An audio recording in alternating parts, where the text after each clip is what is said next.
Assalamualaikum warahmatullahi wabarakatuh. Alhamdulillahilladzi amrana bil ahya'i sunnati rasulihil karim wa ja'alahu uswatun hasanatan liman kana yarjullaha wal yawmil akhir wa zakarahu fi kulli waqtin wa hin.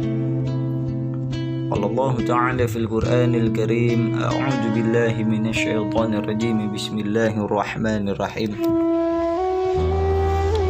Wa min kulli syai'in khalaqna zawjani la'allakum tadhakkarun. Al-ayat, sadaqallahul azim. Puja dan puji syukur mutlak milik Allah Subhanahu wa taala yang Maha Ghafur. Selawat beserta salam semoga selalu tercurah limpahkan kepada keharibaan junjungan Nabi besar kita, baginda Sayyidina Muhammad sallallahu alaihi wasallam. Semoga kita selaku pengikut dan penganut ajarannya mendapatkan syafaatnya kelak di yaumil akhir nanti. Amin ya Allah ya rabbal alamin. Hadirin wal hadirat dimanapun kalian berada, tak ada manusia yang tak membutuhkan rasa aman. Namun dalam realitas kehidupan, kesulitan, musibah, atau kondisi tak aman mustahil kita hindari.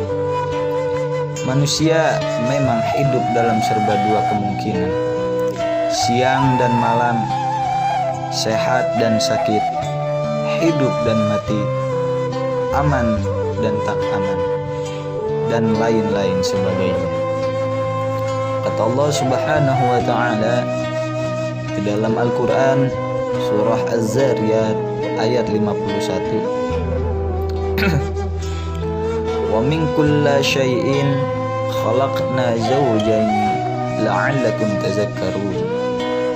Dan segala sesuatu kami ciptakan berpasang-pasangan supaya kamu mengingat kebesaran Allah Subhanahu wa taala.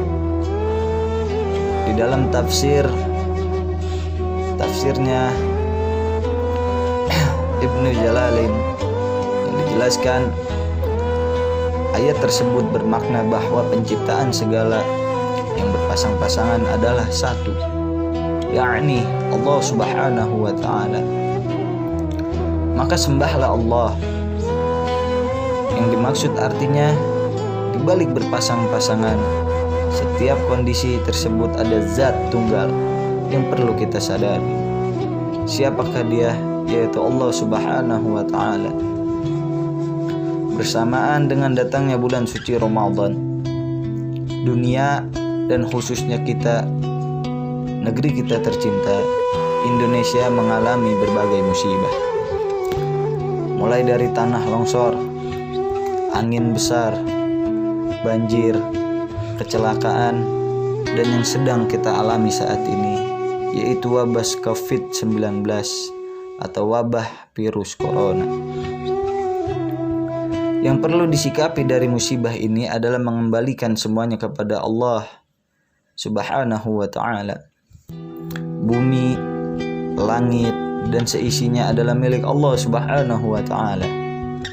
Maka Allah berhak mau menjadikannya seperti apa bumi ini.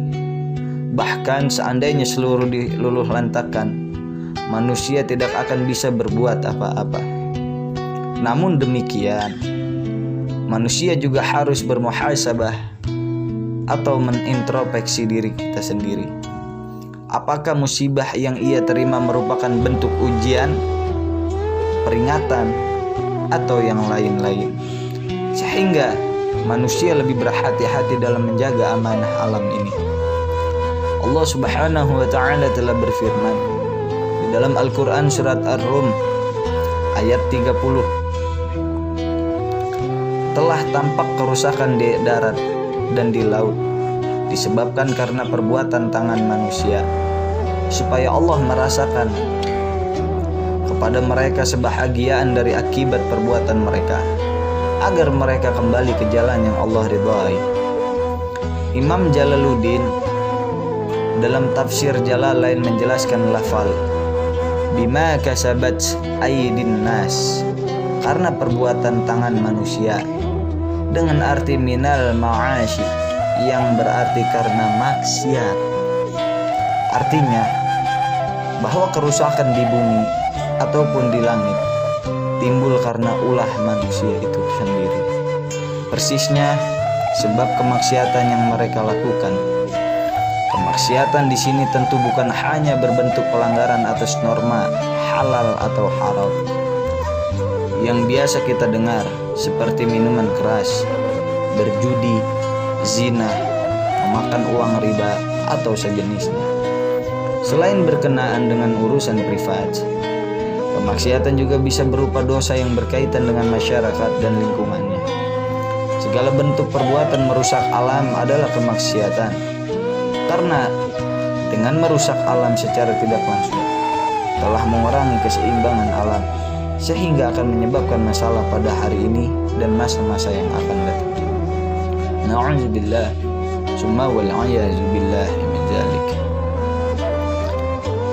Hadirin wal hadirat dimanapun kalian berada, orang yang berilmu dan beriman akan menjadikan musibah sebagai momentum meningkatkan kebaikan kita, baik kebaikan itu tertuju kepada Allah maupun kepada makhluk itu sendiri.